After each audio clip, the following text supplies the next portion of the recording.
Yo, what's going on, YouTube, and welcome back to Goal Line Hockey. It's your boy, Kevin Forte, and today we have to go over the latest on the Dallas Stars defenseman, John Klingberg. It looks like the Dallas Stars are kind of heating up their attack on a John Klingberg trade, so we're going to be going over the market, some teams that may be interested in John Klingberg, as well as the price tag. We'll be going over all of that in today's video. So let's get right into it. So the Dallas Stars have been pretty adamant about this whole John Klingberg situation, and probably sooner rather than later, they'd like to get this kind of outside noise and distraction away from the team.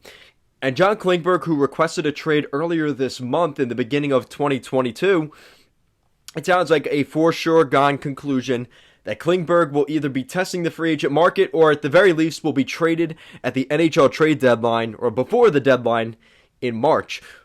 So John Klingberg, final year of his contract with the Dallas Stars. He's been with the Dallas Stars for a very long time, and he was not an early draft pick. I think he was drafted in the 5th or 6th round, and you could argue is a top pairing defenseman in the NHL. Now, the Dallas Stars have seemingly gone in a little bit of a different direction. They've locked up Esa Lindell. They brought in Ryan Suter on a fairly long contract, and they also locked up Miro Heiskanen last summer. And it doesn't sound like they really have the salary cap space to keep around a guy like John Klingberg. Not to mention, they do have some really good younger defensemen coming into the system. Guys like Thomas Harley, who was a first-round pick. So it just doesn't seem like he is as high up on the priority chart as maybe some other guys in the organization. And it sounds like the Dallas Stars maybe not completely rebuilding the organization, but with a couple of big-name guys like Joe Pavelski, like Alexander Radulov, and John Klingberg, it may be time for a reset of the Dallas Stars and maybe realizing that 2020 playoff run is kind of further away from where they actually are right now. So, now we've got the framework laid out for you. Right now we're looking at John Klingberg, a 29-year-old defenseman carrying a $4.25 million contract AAV, which is the annual average value. That is a sweetheart contract for what most would argue is at the very least a 2 or 3 defenseman on any given team in the NHL. That is extremely cheap. Now, you could expect the base salary to probably be closer to $6 million because that is where his base has been, and this is all according to Cap Friendly. But the problem is the Dallas Stars are not going to have the cap space this summer, and like I said, they have a couple of bigger names to re-sign, especially up front. This summer, they're not going to have the money here, it sounds like, to bring him back, and that's part of the reason, maybe because of that lowball offer, maybe why John Klingberg won't be returning to Dallas. And like I said, there's already a lot of other defensemen in there, so I don't know how good of a fit he would necessarily be staying in Dallas. So now we're going to take a look at some teams that would probably be interested in John Klingberg. Now, a lot of this also depends on the market, because you're looking right now in the market, there are a couple of defensemen. On the higher end, there is a Jakob Chychrun in Arizona. You're getting a lot of term on him. His contract's till the summer of 2025. And then you have John Klingberg, who is a little bit higher echelon player in the same vein as Jakob Chychrun, but is a little bit older, right? And he also is a pending UFA. He's more of a rental. And then on the lower end, and this is no discredit to this player, Mark Giordano of the Seattle Kraken, who is also the defenseman, guys like Ben Sherratt, some other defensemen that are on the board, but they don't carry the John Klingberg tag. Now, I think, in terms of the Jakob Chychrun thing affecting this, I think most teams are going to look at Jakob Chychrun as a summer move. I think the Coyotes will move him this summer. They're in no rush to move him at the trade deadline. It's not like his contract is expiring this summer, or for that matter, even next summer. The Arizona Coyotes have a little bit more time on their hands, and once they find out where the market is on him, I think that's a summer move that will get done, which means John Klingberg could potentially, at this point, be the best defenseman available at this year's trade deadline, which instantly raises his trade value. So who are some of the teams that would be interested? Well, we're going to start off with the Carolina Hurricanes. I think the Carolina Hurricanes are an interesting animal here because they, you could argue, already have the best defense in the NHL. You look at what they have, and now you add a guy like John Klingberg. he's probably a second pairing defenseman on the Hurricanes based off of what they have. Right now you have Jacob Slavin and Brett Pesce as the top pair.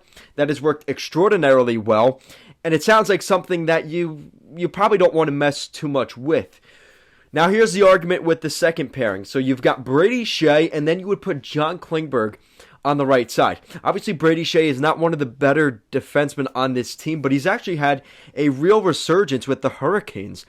John Klingberg would definitely be the more offensive-minded defenseman in that regard, and Brady Shea, who would be more of the shutdown defenseman, not the best skater overall, but it doesn't really matter because you have John Klingberg there. And then the third pairing, you have Ian Cole and Tony DeAngelo. So that is a pretty solid look there if the Hurricanes decided to go in that direction. He could replace Pesce as the top pair, but again, I think it's more of he would fit better on the second pair.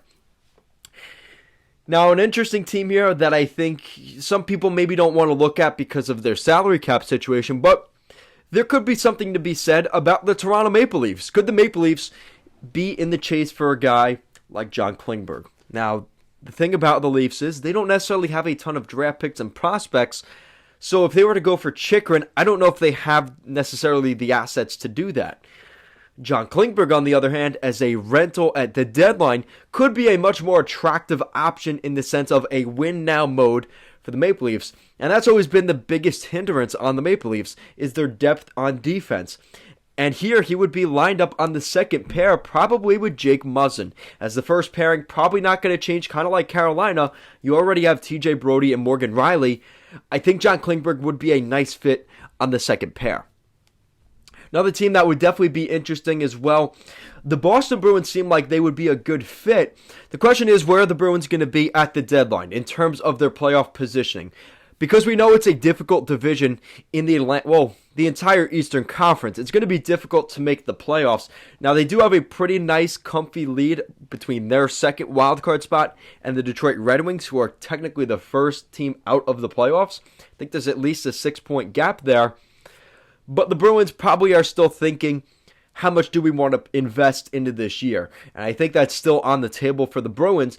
But again, you're looking at John Klingberg probably on the second pair for the Bruins as well. So that is going to affect his value. If you're looking at a lot of these teams, he would probably be on the second pair. Same thing with the Florida Panthers. You have Mackenzie Weegar and Aaron Ekblad, both probably Norris Trophy candidates at the end of this year based off of how they've played this year.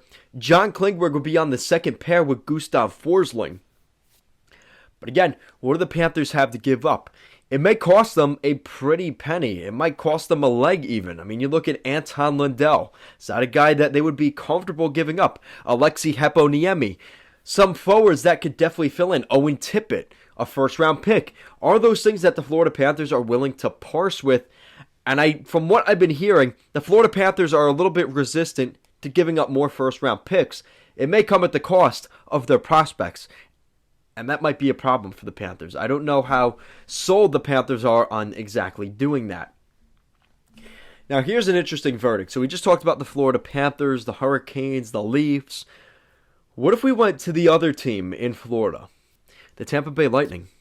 Now, the Tampa Bay Lightning, the problem with the Lightning is you're probably going to have to parse one of your prospects, potentially defensively and on the forward side. Now, they definitely have the guys that can do that, and now with this season, actually have a little bit of NHL experience. So we would potentially see John Klingberg play on the top pair with Victor Hedman. That's a pretty terrifying thought, right? But that would line up with Victor Hedman and John Klingberg. Now, the good thing is that pushes Ryan McDonagh down to the second pair. He'd play with Eric Chernak. Then you have Mikhail Sergachev and Jan Ruda. Now, one of the guys that you'd technically be pushing out of the lineup with John Klingberg is right shot defenseman Callan Foote, which is a former first-round pick. Adam Foote, the Hall of Famer from the Avalanche, one of the better defensemen in my generation, his son. Callan Foote would probably go the other way in that trade.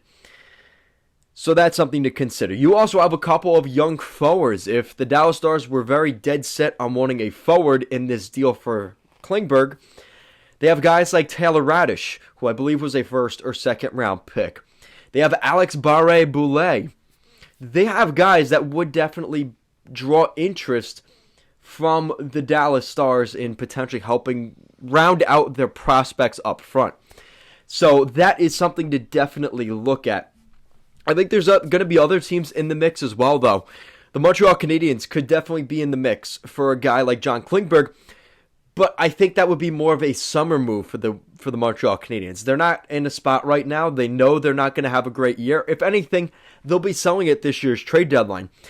But if John Klingberg is available this summer, he will be one of many players that the Montreal Canadiens will probably be gunning after on July, I think it's July 6th or 7th this year, the first day of free agency. So we'll see what happens there. But guys, that is it for today's video. Let me know in the comment section down below, where do you think John Klingberg will end up before this year's NHL trade deadline?